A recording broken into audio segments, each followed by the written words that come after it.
Frieren, Beyond Journey's End, has become one of the most praised anime in recent years. Yet that overwhelming praise has ironically created the exact conditions that fuel growing frustration among a significant portion of the fan base. Because when a series is elevated to near untouchable status, any perceived flaw becomes magnified. And for many viewers,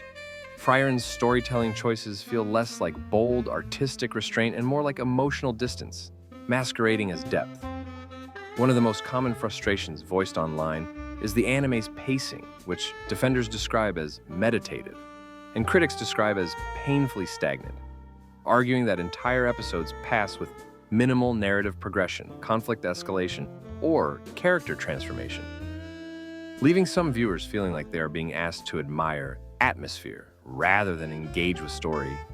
especially in a medium where time investment is directly tied to emotional payoff. This frustration intensifies for viewers who expected the anime to gradually build towards stronger emotional climaxes, only to find that many moments end exactly where they begin, reinforcing Frieren's detached worldview without challenging it, which leads some fans to question whether the series is exploring grief and immortality or simply circling the same thematic point without pushing it forward. Another major point of contention is Frieren herself as a protagonist, because while her emotional restraint is thematically justified, many viewers struggle to connect with a main character who remains largely unchanged for long stretches of the story, expressing concern that her internal growth is so subtle that it borders on imperceptible, making it difficult to emotionally invest in her journey compared to more reactive or visibly conflicted protagonists. This issue extends to the supporting cast as well, as characters like Fern and Stark are often praised for their presence, but criticized for feeling underdeveloped or emotionally underutilized, existing more as mirrors to Frieren's stoicism than as fully explored individuals with arcs that challenge the narrative, which has led some fans to argue that the anime prioritizes mood over character depth in a way that limits long-term engagement. The emotional storytelling itself has also become a point of division because while many scenes are clearly designed to evoke quiet sadness or reflection, critics argue that the anime often relies on implication rather than confrontation,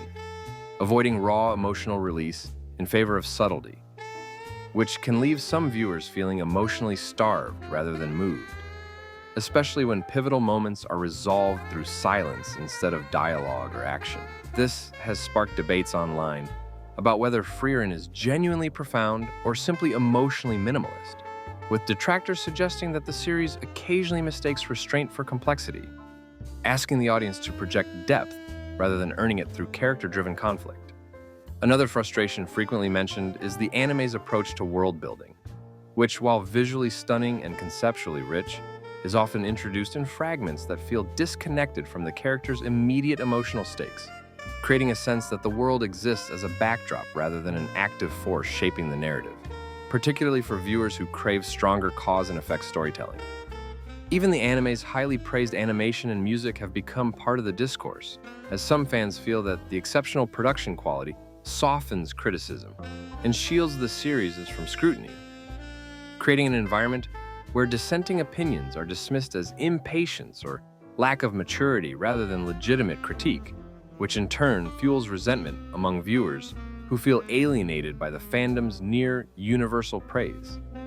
This dynamic has led to a backlash effect, where frustration is no longer aimed solely at the anime itself, but at the way it is discussed, with critics feeling pressured to enjoy Frieren in a specific way, or risk being labeled shallow, despite their concerns being rooted in narrative engagement rather than spectacle addiction. Ultimately, the frustration surrounding Frieren, Beyond Journey's End, does not come from viewers wanting it to be louder, faster, or more action-driven, but from a desire for the series to more actively challenge its own emotional stillness, to allow characters to break, clash, or evolve in ways that feel tangible rather than implied. And until that balance is struck, Frieren will continue to exist as a beautifully crafted anime that many admire from a distance, but that others struggle to truly connect with. Not because it lacks quality, but because its quiet approach leaves some viewers feeling unheard rather than understood. And that sense of emotional distance is exactly where much of the lingering frustration hardens into outright disappointment for some viewers. because as Frieren Beyond Journey's End continues, the expectation that the story will eventually confront its own restraint keeps getting deferred, leading fans to question whether the anime is intentionally avoiding emotional confrontation rather than slowly building toward it, especially when pivotal moments that should redefine characters instead dissolve into quiet reflection without lasting consequence. Online discussions increasingly point out that Frieren's exploration of grief often feels one-sided, presenting loss as something to be gently observed rather than wrestled with, which for many viewers feels emotionally incomplete, because grief is not only about remembrance but about conflict, regret, and unresolved pain, elements that the anime frequently softens or sidesteps in favor of melancholy atmosphere. This becomes particularly frustrating when the series introduces potentially powerful ideas, such as Frieren's regret over her relationship with Himmel, or the passage of time eroding human bonds, only to revisit them repeatedly without deepening the emotional stakes, making some fans feel like the anime is reiterating its thesis rather than interrogating it. Another growing criticism centers on the lack of genuine narrative risk, as Frieren's episodic structure often resets emotional tension at the end of each arc, leaving viewers with the impression that no matter how reflective a moment appears, it rarely alters the direction of the story in a concrete way, which weakens long-term investment and reinforces the perception that the anime is content to remain emotionally static. Even the battles and magical conflicts, though beautifully animated, have been criticized for lacking urgency or consequence, serving more as visual punctuation than as catalysts for character change. Feeds the idea that Frieren prioritizes aesthetic serenity over dramatic payoff. Fans who voice these concerns often emphasize that their frustration is not rooted in impatience, but in unmet expectations, as the anime's reputation for emotional depth primes viewers to anticipate transformative moments that instead resolve into quiet acceptance, leaving some feeling contemplative but unsatisfied. This gap between promise and payoff is amplified by the fandom discourse itself, where any criticism is frequently met with the claim that Frieren isn't for everyone, a response that many detractors find dismissive because it reframes structural critiques as personal shortcomings rather than engaging with the substance of the argument. As a result, frustration with Frieren has evolved beyond the anime alone into frustration with how it is defended, creating an environment where viewers who want more emotional friction feel increasingly alienated from the conversation.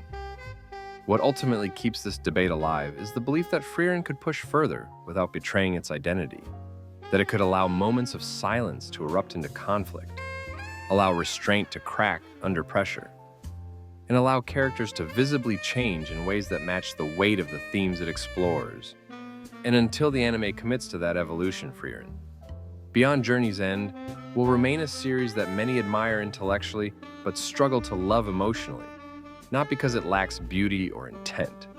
but because its refusal to fully engage with discomfort has become the very thing that leaves some fans feeling unfulfilled.